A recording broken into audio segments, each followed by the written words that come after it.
Ladies and gentlemen, as everyone's getting seated, I'll start with the introduction. I'm Fiona Hill, the Director of the Centre for the United States and Europe here at the Brookings Institution.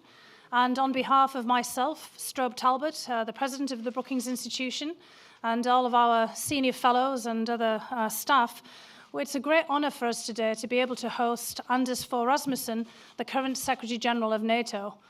Obviously, for everyone in the audience here, we've been very much aware of the momentous events of the last several days and weeks. And when the Secretary-General announced that he was coming to Washington and asked if he could give a presentation here, let's just say this was not quite the agenda of items that all of us were anticipating. But as we know, events in the world change very quickly. The Secretary-General is very used to this kind of high-pressure environment. And he's very kindly, obviously, adjusted some of the remarks that he was going to say today to be in fitting with the recent developments. And, of course, those have been very much on the agenda for his meetings here in Washington, D.C. with senior officials. Now, the Secretary-General also has to be on a plane today to get back to Brussels. As you can imagine, there's probably an awful lot of things in his inbox right now. So he has only exactly an hour with us, so we'll have to beg your indulgence and ask you all, when the hour is up, to stay seated so the Secretary-General can get out and make his plane. I don't want to somehow interfere with the larger important of business because he's missed the plane as a result of us trying to stop him from getting out of the building. But anyway, I think for this audience, our Secretary-General needs very little introduction, so I'll keep it brief. All of us know he's had an extremely distinguished record in Danish politics, beginning back in the 1970s when he was one of the youth leaders of the Danish Liberal Party, then moving up through the party ranks through foreign policy and becoming Prime Minister of Denmark from 2001 to 2009. He took over as NATO's Secretary-General in August of 2009, exactly a year after the war between Russia and Georgia. So let's just say his Secretary-Generalship, his tenure has now been framed by two major events in the broader European security space. The war in Georgia in 2008, which came after the last NATO summit in Bucharest in 2008, and now what we're seeing unfolding in Ukraine and Crimea, just on the eve, or at least a few months in advance of the next NATO summit, which is to take place in the UK in September. So without further ado, but again with great thanks and great appreciation given the incredible schedule that you're on today, so thank you very much for joining us. We will listen with great eagerness and interest your speech, and then there will be time, and I won't take a moderator's prerogative, I promise. We'll turn right over to questions from the floor. So please, when we get ready for that, be prepared to identify yourself and keep questions as short as possible so that we can give the Secretary-General as much time as we possibly can to be able to answer and be able to engage in a real dialogue with you. Thank you very much.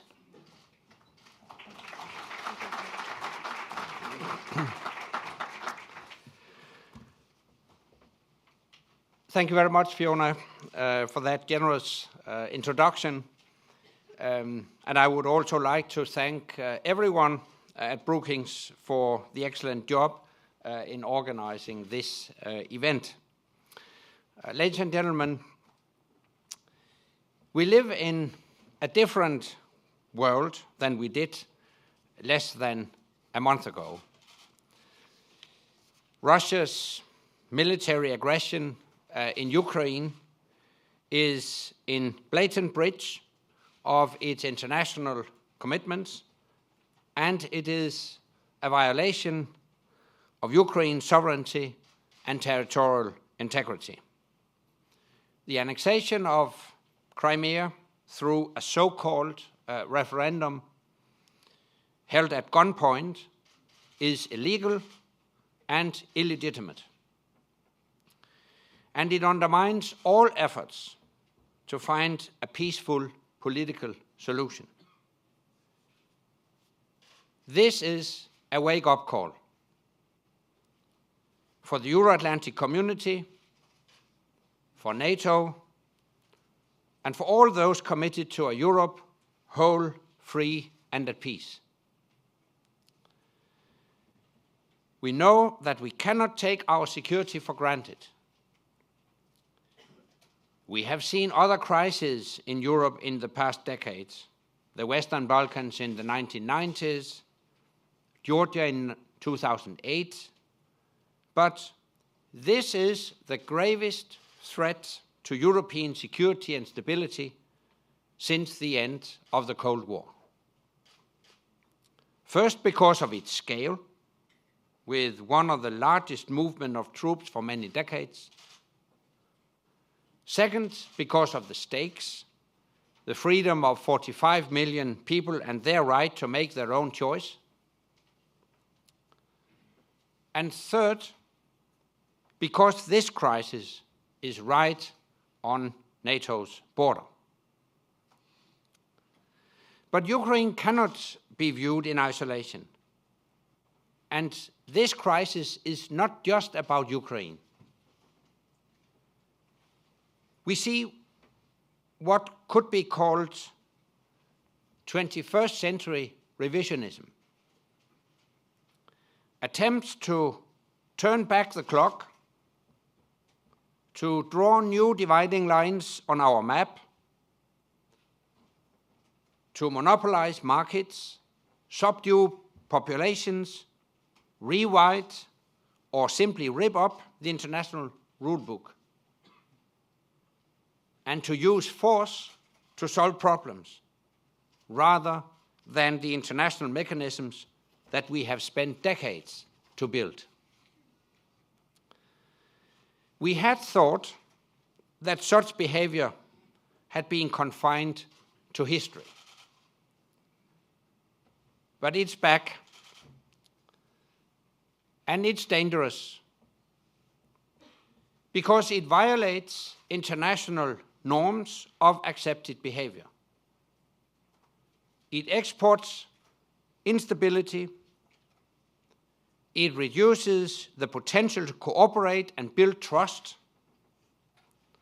And ultimately, it undermines our security. Not just NATO's or Ukraine's security, but also Russia's. If the rules don't apply, if agreements are not honored, certainly Russia also stands to suffer the consequences. Russia was among those who committed in 1994 to respect Ukraine's territorial integrity and sovereignty. Russia pledged not to threaten or use force against Ukraine. By turning its back on that agreement, Russia has called into question its credibility and reliability as an international actor. And its steps to annex Crimea are a clear violation of the United Nations Charter. Russia must honor its international commitments, cease all military activities against Ukraine, and seek a peaceful political solution, including through direct dialogue with the government of Ukraine, because on its current course, Russia is choosing increased international isolation.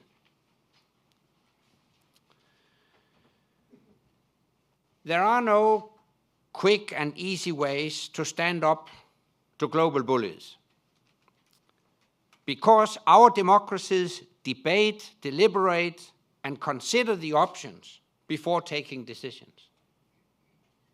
Because we value transparency and seek legitimacy for our choices. And because we see force as the last, not the first resort. The only way to address such challenges is for Europe and North America to stand together. This is what we have done from the start of this crisis. NATO's clear position has been to condemn Russia's military actions in Ukraine, to stand firmly in support of the government in Kiev, and to make clear that President Putin's decisions to escalate the situation have consequences. As a first step, we have suspended joint planning for a maritime escort mission for the destruction of serious chemical weapons. This would have been the first joint operation of the NATO-Russia Council. We also decided that no staff-level civilian or military meetings with Russia will take place for now. And we have put the entire range of NATO-Russia cooperation under review. NATO foreign ministers will take decisions when they meet in Brussels early next month. At the same time, we have kept the door open for political dialogue in the NATO-Russia Council to give Russia an opportunity to engage. We have also taken measures to strengthen NATO's readiness. They include more assets for our Baltic air policing mission, surveillance flights over Poland and Romania, and heightened awareness. Allies have taken further steps to impose diplomatic and economic consequences. These are not our preferred choice. They are inevitable and appropriate consequences of Russia's choices. No one wants to turn away from our cooperation with Russia. But no one can ignore that Russia has violated the very principles upon which that cooperation is built. So business as usual is not an option. Ladies and gentlemen, in times like this, when the security of the Euro-Atlantic area is challenged, the North Atlantic Alliance has not wavered, and it will not waver. For 65 years, we have been clear in our commitment to one another as allies, and to the global security system within which NATO is rooted. Our transatlantic foundation is our strength, and it has given us the ability to consult, cooperate, and cope with any crisis. This does not mean that NATO is the only solution to every crisis in the Euro-Atlantic region. But I do believe it is part of every solution, because the alliance provides three elements that are crucial for facing modern security challenges and that are vital for Europe's and America's defense. These are political legitimacy, tried and tested structures, and military strength. Now, first, political legitimacy. The combined and voluntary will of 28 of the world's strongest sovereign democracies is an extremely powerful source of political legitimacy, something that unilateral action or coalitions of the willing simply cannot enjoy. This carries over into our missions and operations. It attracts partners whose political support and military contributions add to our broader international legitimacy. Our ISAF mission in Afghanistan is a clear example. It has included 50 countries, all 28 allies, and 22 partner nations.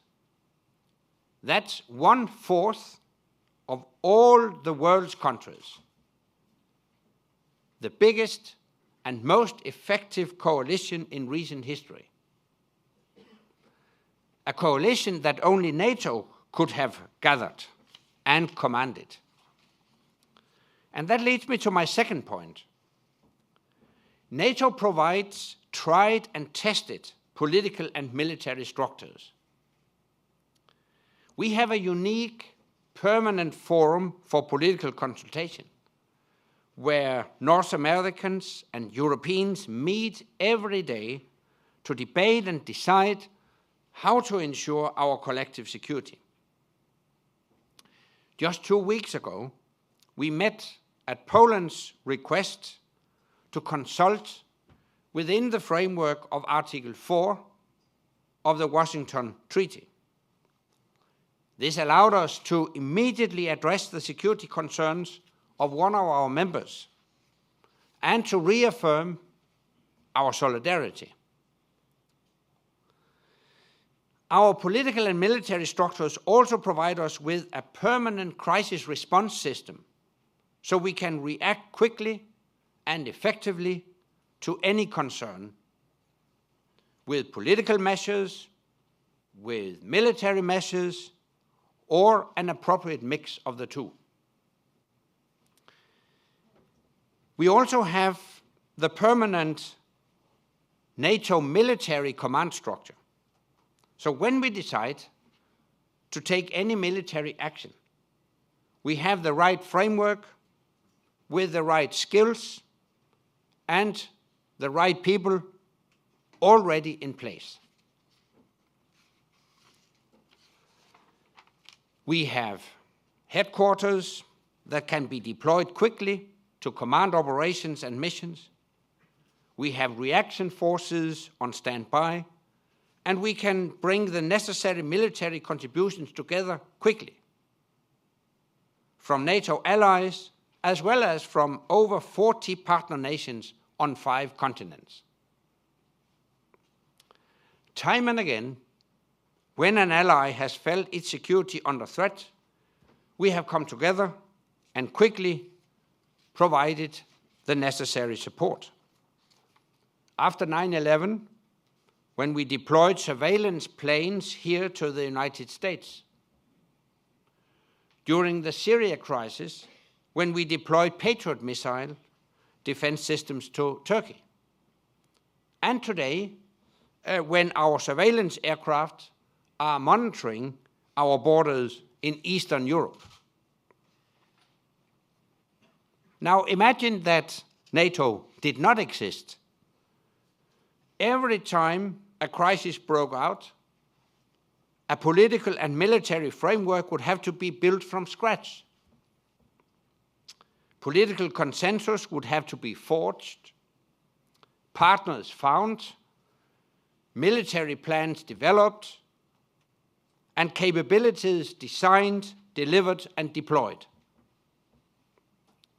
This would be costly in terms of effectiveness, in terms of money, and in terms of time. Indeed, once the necessary elements for the response were in place, it could be too late to stem the crisis. So, our standing structures save time, they save effort, and they save taxpayers' money. They bring other advantages too. They allow us to harmonize military requirements across the alliance. They support the equipping, training, and exercising of our troops, and they have helped us to build the most capable and connected military forces in history. And this is my third point, NATO's unique military strength. It is a force multiplier, and it allows every ally, even its most powerful one, to pack a bigger punch. let me point out a few of the ways that American security has benefited from NATO's collective strength. Again, Afghanistan is a good example. In 2010, as American forces surged, European allies surged, and partners surged too. Over the past 10 years, for every 2 US soldiers who have served in Afghanistan, 1 European soldier has always served with them. Some 400,000 European soldiers have rotated through Afghanistan to help make sure it would never again be a launching pad for international terrorism. In Libya, 3 years ago, European allies, Canada, and NATO partners played a crucial role in enforcing an arms embargo, maintaining a no-fly zone, and protecting the people from attacks by their own leader. Today in Kosovo, over 31 NATO, European, and partner countries are keeping the peace. And off the coast of Somalia, ships from 4 allied navies, Spain, Turkey, Italy, and the Netherlands, are sailing with US ships, patrolling against pirates, and keeping vital sea lanes safe. European nations are helping to ease America's security burden in other ways too. For example, the European Union is running its own counter-piracy operation. And several European nations have stepped up to respond to the growing instability in Africa, in particular in Mali and Central Africa. So NATO makes a unique contribution to our security, because only NATO brings together the world's most capable democracies in a permanent, integrated political and military structure. And only NATO delivers the political legitimacy and military strength that no one nation or ad hoc coalition can deliver on its own. It comes down to a simple truth. Shared security is better than solitary insecurity. And it's cheaper too. It's why NATO is a great defender of America, a great deal for America, and it's why NATO matters to America. That said, I'm the first to stress that Europe must do more. I take every opportunity to point out that there should be a fairer sharing of the costs and the responsibilities, both between North America and Europe and within Europe.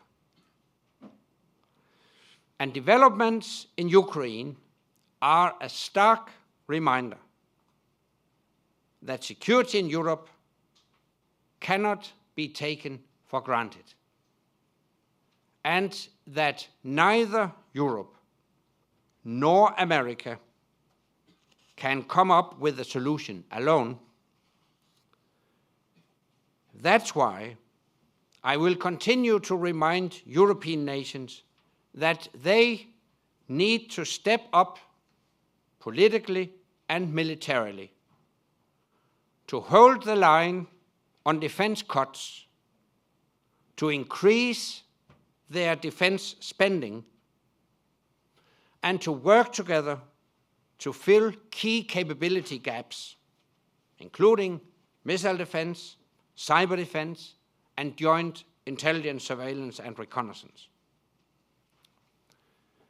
Later this year, in Wales, in the United Kingdom, we will hold our next NATO summit. We need to take tough decisions in view of the long-term strategic impact of Russia's aggression on our own security. Our commitment to the security of allies is unbreakable. We will bring our ISAF mission to a close and prepare our future partnership with Afghanistan. We will ensure we have the right capabilities we need to address the modern threats we face, like cyber attacks and missile proliferation. And we will strengthen our partnerships with like-minded countries in our neighborhood and around the world. Our Wales summit will move us along a path we have paved together to ensure our alliance is even better suited to meet the collective security requirements of every allied nation, including your own, and fit to face any challenge the future may hold. Ladies and gentlemen, as recent events have shown, we continue to face critical security challenges, and new challenges are emerging all the time. An environment where countries decide they can redraw the geopolitical map, use the cyber domain to cause harm, or attack innocent people because of political and ideological disagreement. We must stand united in the face of all those challenges which make our world more dangerous and unpredictable. Our common history shows us the way. In June, we will commemorate the 70th anniversary of the D-Day landings. I remember my own visit to Normandy together with my family, seeing the beaches where so many Allied troops, European and American, gave their lives for freedom. Walking past the rows of white headstones that mark those soldiers' graves. Those brave soldiers who stormed the Normandy beaches knew then what we must not forget now, that sharing security today means preserving freedom, democracy, and prosperity for tomorrow. That's the spirit in which NATO was founded. And that's why NATO matters for the United States and for all the allies today and in decades to come. Thank you. Secretary General, thank you so much for those very spirited and important remarks. I mean, it's very much, as we open up to the audience here, a time of anniversaries. And as you were speaking there about D-Day, of course, at that point in 1944, it wasn't just the Normandy beach landings. It was also the Russians being part of that alliance on the Eastern Front. It's also all of the anniversaries of the siege of Leningrad, of Stalingrad, and of many other issues. So our World War II history was a time that we shared.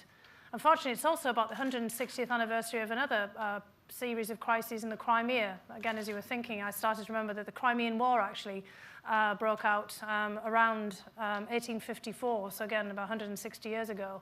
And that was also over a miscalculation, a misunderstanding about Russia's interests then in what was the Ottoman Empire and the role of Slavs and the Orthodox Christians that ended up, let's just say, with another series of events that led to, and also not just recriminations, but unfortunately military action on and around that same peninsula with lots of strange people on different sides. It gave us the balaclava, which we've actually seen out in force with masked men in balaclavas in Crimea on those various outposts. So, as Mr. Putin reminded in his speech the other day, history, depending on where you want to pick it up, is never very far away. But today you've also said some very important things about the future as well as about the present. And I think that there's going to be a lot of questions about the things that you've said. We have many members here of the diplomatic corps in Washington, D.C., many of our colleagues from other think tanks, which we're very glad to see, students from CUSE and other universities close by. We have CUSE across the road, and many other academics, analysts, and of course the members of the press corps. So I'd like to hold it open now to the floor. I'll try to take, if it's okay with you, a couple of questions at a time. We've got exactly half an hour. So again, if people could keep those short, and we'll start with this gentleman here at the front. If you could wait until a microphone comes to you. Please identify yourself, and then the lady behind you. Yeah, Michael Gordon, New York Times. Sir, the United States has sent a dozen F-16s and several hundred service personnel to Poland as a reassurance mission. But if NATO is trying to send a message of resolve, shouldn't the reassurance mission be a NATO-led effort involving multiple countries on land, sea, and air in Poland, the Baltic states, and the Black Sea? And also, Ukraine has been seeking support for its military. Shouldn't NATO consider providing intelligence support, logistical support, and advisors to help strengthen the Ukrainian military and deter possible Russian military intervention in eastern Ukraine? If this is the gravest crisis since the end of the Cold War, isn't something more required than suspending a joint maritime operation and stopping staff-level meetings? Thank you. Thanks. If the microphone could go to the lady just behind you with the glasses. Thank you. Lara Jakes with Associated Press. This is a good segue from Michael's question. You mentioned ongoing NATO missions in Kosovo, off the Somali coast, and of course in Afghanistan. So as NATO now focuses on European security as a result of Russia's aggressions, and in a world of dwindling resources, how will that affect military operations or strategy in other missions, particularly Afghanistan? Thank you. Thank you. Secretary General? To start with the latter, we have the capacity. Does it work? Yeah, now it works. Yes. We have the capacity to deal with several missions and operations at one and the same time. And ongoing events will not have any impact on our engagement in Afghanistan.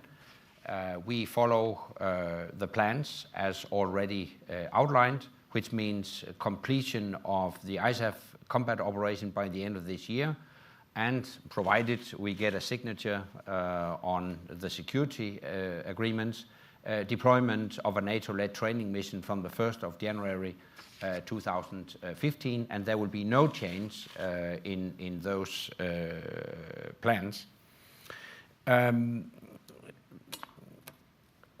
On NATO engagement in the current crisis, yes, if we take the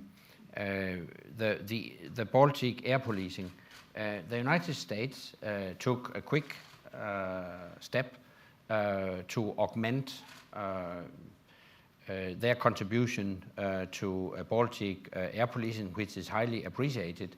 The good news is that this initiative will now be followed by other NATO allies. A couple of days ago, the UK announced that they will contribute to augmenting or enhancing air policing over the Baltic states, and other announcements will follow. So you're right, it should be, and it is, and it will be a NATO mission. The same goes for the deployment of AWACS planes over Romania and Poland. These are part of a NATO operation. But having said that, it's normal practice that individual allies can take immediate steps, and then it's followed by a more broad NATO mission. And I envisage further steps to reassure allies, to strengthen deterrence and collective defense in light of what we have seen. And then on Ukraine, which is the second part of your question, we have intensive consultations with the Ukrainians right now. We have had several meetings in the NATO-Ukraine Commission. I have met with the Ukrainian Prime Minister, the Ukrainian Foreign Minister. They have forwarded a number of requests. We are now looking into those requests, and I would expect foreign ministers to take decisions on enhanced partnership, increased assistance to Ukraine when foreign ministers meet on the 1st and 2nd of April. I agree that we should step up our assistance to Ukraine, and I'm sure it will happen. Thanks. I'm trying to collect questions. I see hands coming up. There's over here at the front, and then the gentleman here at the aisle. So if people keep their hands up, I'm trying to keep a track, please. Thank you.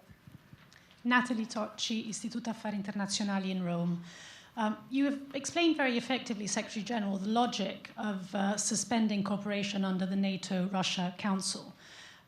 How would you respond to two counter-arguments to that? The first being that cooperation is as much a NATO interest as it is a Russian interest, and the second, perhaps more important counter-argument, that perhaps it is precisely in moments of conflict and disagreement that institutionalized contact between the two sides is most valuable. And the gentleman here at the aisle? No, just wait 1 second, next time around. Yeah, thank you. Meto Koloski, United Macedonian Diaspora. This year marks, and first of all, congratulations on your Hillary Clinton Award this morning. Fiona mentioned a few anniversaries, but this year marks the 100th anniversary of World War I with, Sarajevo, and then 1510, 5 years enlargement. You welcomed a delegation from Bosnia, I think, a couple of days ago, and Macedonia's Prime Minister recently. What kind of message will the upcoming summit send on enlargement? Will there be a breakthrough on the Macedonia-Greece dispute, in your opinion, and perhaps a visit to the region if enlargement is not a deliverable at the UK summit? Will you visit all the 4 countries? Because I think we learned the mistakes of Bucharest with Georgia and Ukraine.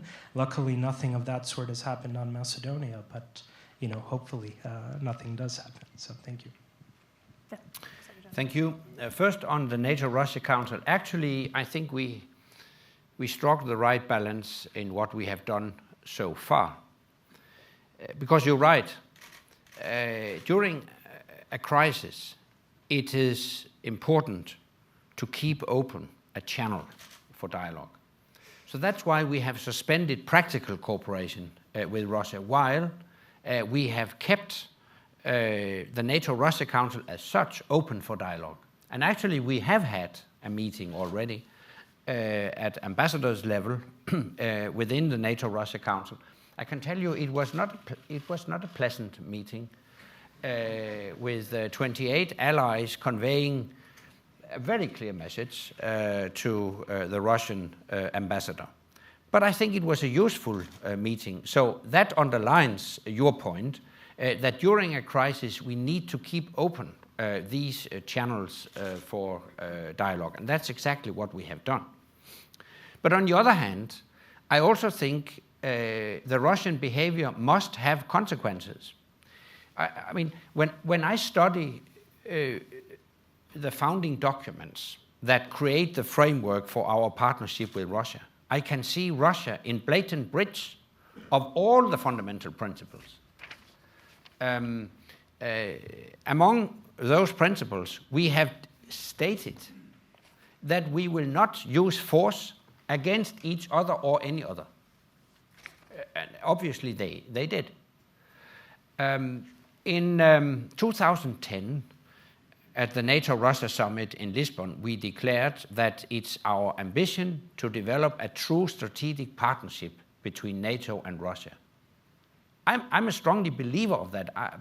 Basically, I think we share interests. But when I witness the current Russian behavior, I ask myself, should Russia be considered a partner or an adversary? I have to ask that question. And many allies ask that question.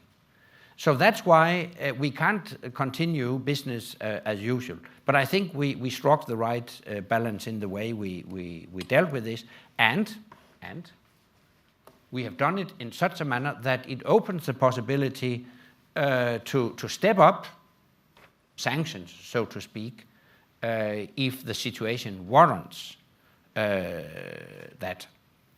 Now, on our open door policy and perspectives of enlargement, we have four partners that have declared aspirations to become future NATO members: Georgia, Montenegro, the former Yugoslav Republic of Macedonia, and Bosnia-Herzegovina.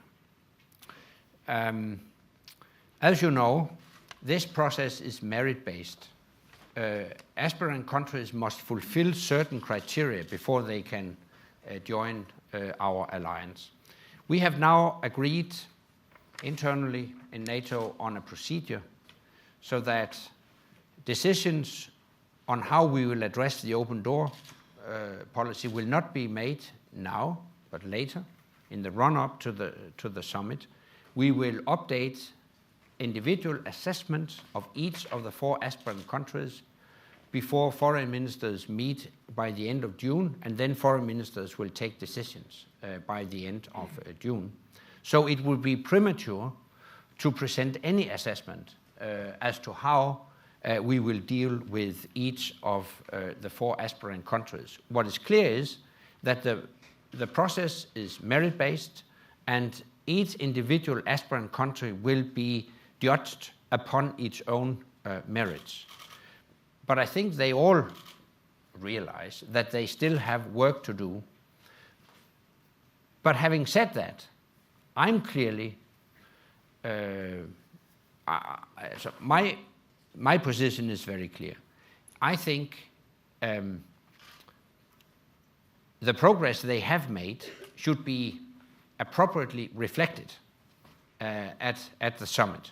It wouldn't be sufficient just to reiterate what we have said previously on our open door policy. And of course, what we have seen from the Russian side may also have an impact on the final decisions on how we will address the open door policy. And not to be misunderstood, I think it's essential that we provide aspirant countries with a clear Euro-Atlantic perspective. Thank you. I have a question here, the gentleman with the pink red tie, and then this gentleman over here afterwards. Sir. Hi, my name is Yana Bojaevsky, Voice of America. Mr. Rasmussen, does the situation brings a new sense of urgency for NATO to accelerate with the enlargement process? In February, citing the situation in Ukraine, 14 congressmen sent a letter to Secretary of State Kerry urging him to support membership, especially for Macedonia and for Montenegro at this year's summit of NATO. Thank you. Thank you. And this gentleman against the wall here. Do we without a microphone? We need a microphone for purpose of recording, sorry. Sure. My name is Wessel de Jong of the Netherlands Public Broadcaster. Mr. Rasmussen, you just mentioned that the first joint operation with the Russians to evacuate chemical weapons from Syria will be aborted, will be stopped. Could you be a bit more specific about this? And is it a good idea to do this, would be my second question.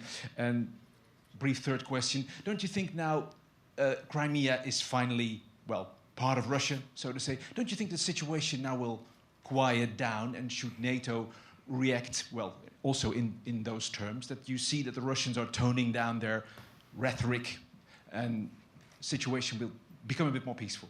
But that's probably wishful thinking. But what's your take on this? Thank you. First, on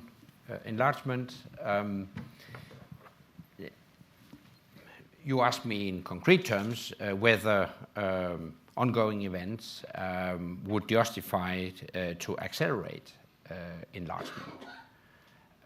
Let me stress once again, any enlargement process is merit-based. There is no shortcut to membership of NATO. Applicant countries must fulfill certain criteria. And that's, I mean, for all 4 aspirant countries, the fact is that they do not yet fulfill all necessary criteria. Now, you asked specifically about the former Yugoslav Republic of Macedonia. Already in 2008, we decided at the NATO summit in Bucharest that we are ready to extend an invitation to accession negotiation once a mutually satisfactory solution to the name issue has been found. That decision still stands. So once the name issue has been solved, we are ready to start accession negotiations. Unfortunately, we have not seen any progress since 2008, which I strongly regret. And I mean, for each country, there is specific issues, and we deal with them individually. Montenegro, for instance, is a positive story. The Montenegrins have made a lot of progress, carried through a lot of reforms, but still there is a need for further reforms of their security sector, strengthened efforts against organized crime and corruption. Bosnia-Herzegovina, we have granted Bosnia-Herzegovina a condition-based membership action plan. It will be activated as soon as the Bosnians carry through some very modest reforms related to defense property. I won't go into details, but just mention that since we did that in 2010, we haven't seen any progress. I met yesterday with a member of the presidency of Bosnia-Herzegovina. He agreed with me, but political parties in Bosnia-Herzegovina have not been able to reach an agreement on this very, very modest requirement.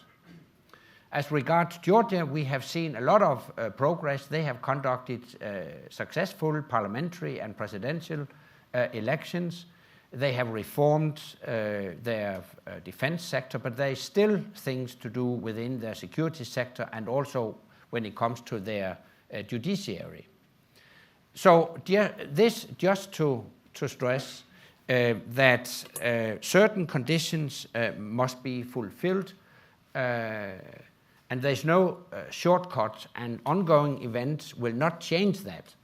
But of course, we all keep in mind strategic implications of the events in Crimea and Ukraine. And faced with a more assertive Russian attitude, it is of utmost importance that we, in the Euro-Atlantic organizations, provide partners with a realistic and credible Euro-Atlantic alternative to the Russian pressure. That's my clear position. On the Maritime Escort mission, as you know, the American vessel Cape Ray will carry out the task to destroy certain chemicals. Those chemicals have not been, they have not left Syria yet, so that's one problem. But we had prepared everything to provide effective protection of Cape Ray during that process. And we had suggested that it could be a joint NATO-Russia maritime escort mission, the first ever. But now we have suspended it. But let me stress, you ask me, is it a good idea? Let me stress, it will not affect the destruction of chemicals. That destruction will still take place. The ship will be appropriately protected, but without Russian participation. That's all. Well, there was a final point. If the situation is not calming down. Yes. The wishful thinking. Sorry. Help. I think it is wishful thinking in a way, because my major concern is that this won't stop.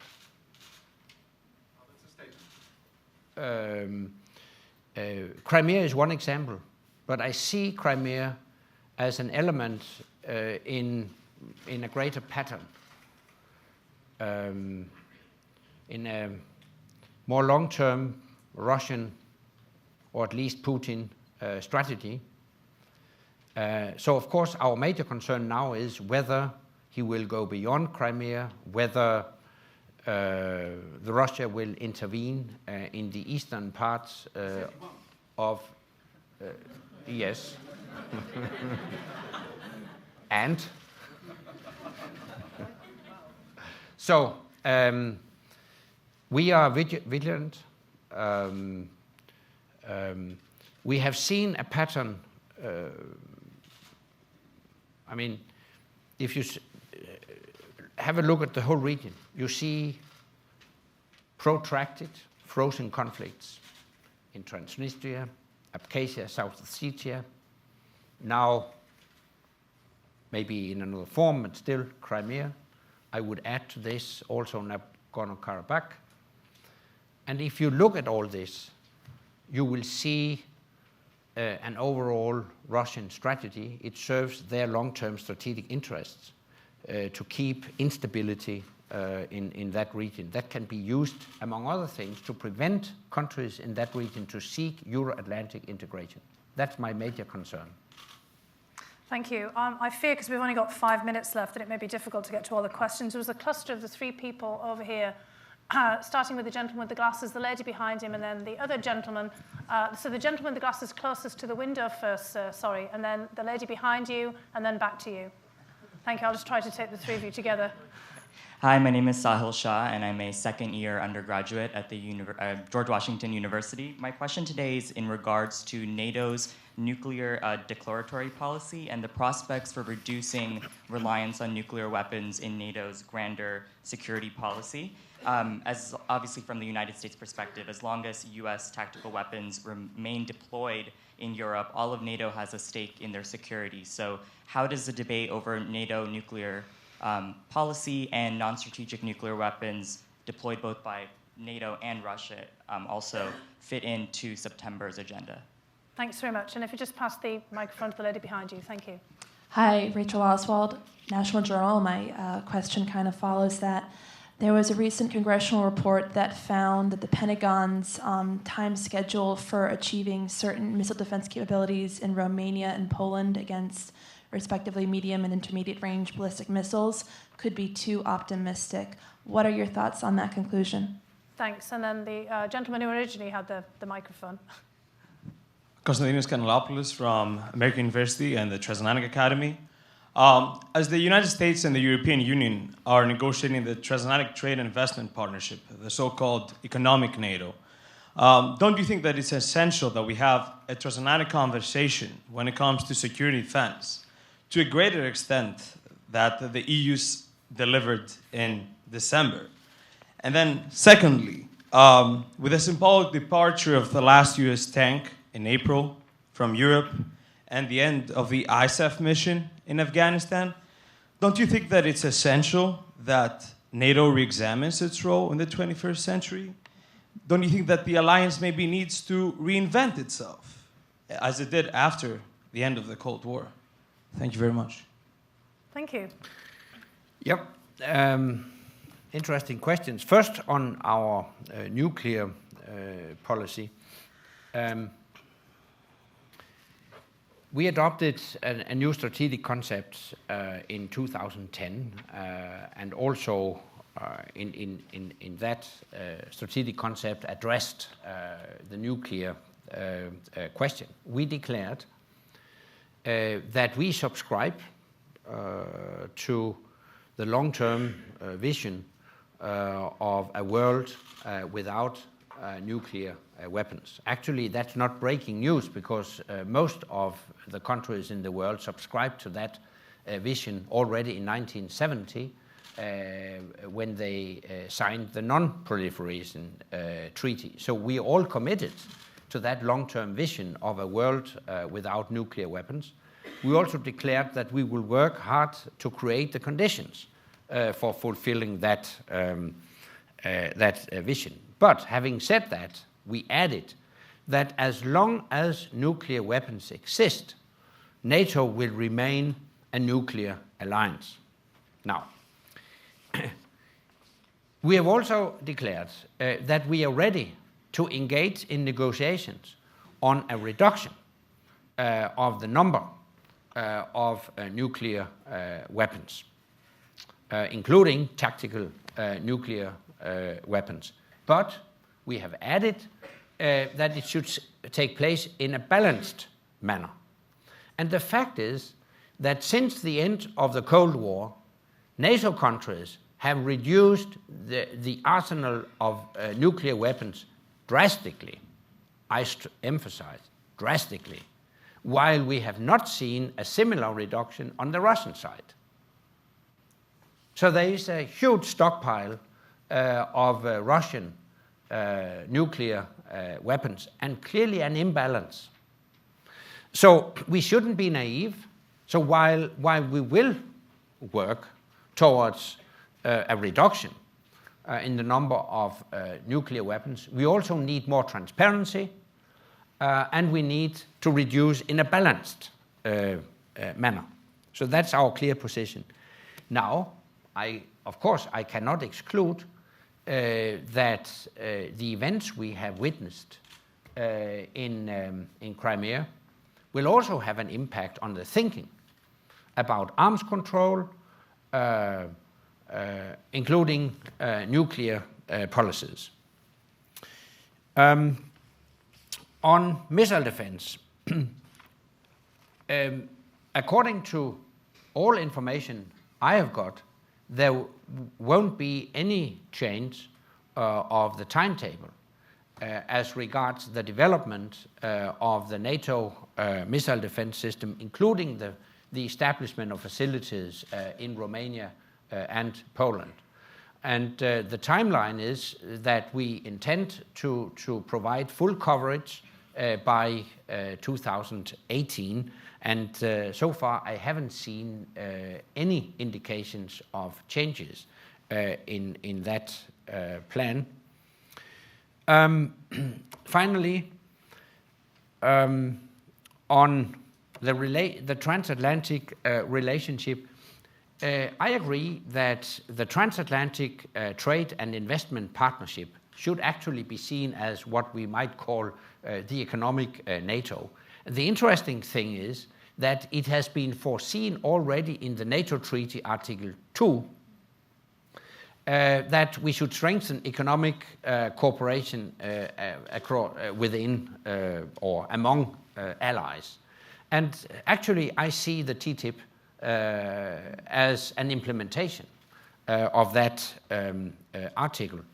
Now, following that, I also agree that we need more European contributions to our common security. But actually, I think the European Council meeting in December was a remarkable step forward, among other things, because the European Council focused on European investments in certain capabilities, among them drones, joint intelligence, surveillance, reconnaissance, but in specific terms, drones. Also air-to-air refueling, which was one of the lessons learned from our Libya operation.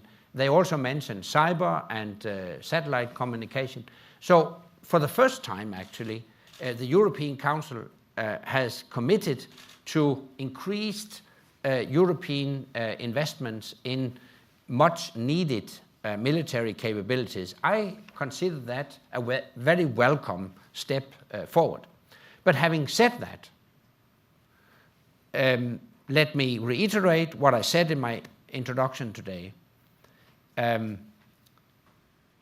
Ukraine crisis and what we have seen in Crimea has been a wake-up call, and it must be followed by increased European investments in defense if we are to ensure a credible deterrence and collective defense in the future.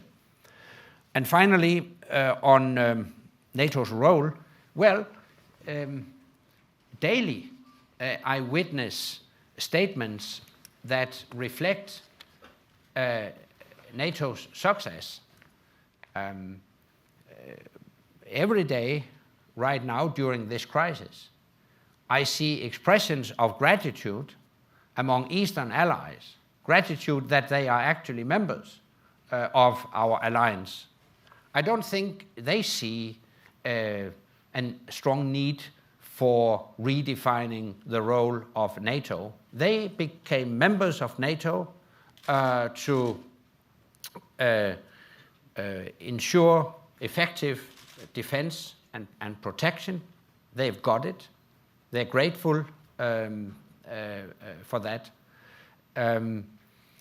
As we draw down our operation in Afghanistan, we open new opportunities to actually address emerging security challenges in a much more efficient manner through investments in modern military capabilities, enhanced cyber defense, further development of our NATO missile defense. So there's no need to reinvent or redefine the role of NATO. Our core task remains the same, namely to provide effective defense of our populations and our territories. And actually, the most effective defense is a strong and determined deterrence. That has been the essence of NATO since it was established in 1949, and it will remain the core task. Well, Secretary General, that seems a fitting end to the time, which is unfortunately run out. We really appreciate you spending this past hour with us. We understand, of course, that you have to move off very quickly. So again, if everyone could stay in their seats until the Secretary General has left. Thank you very much, sir, at this very difficult time for spending an hour with us and being so frank and direct in answering the questions. A round of applause to the Secretary General. Thank you.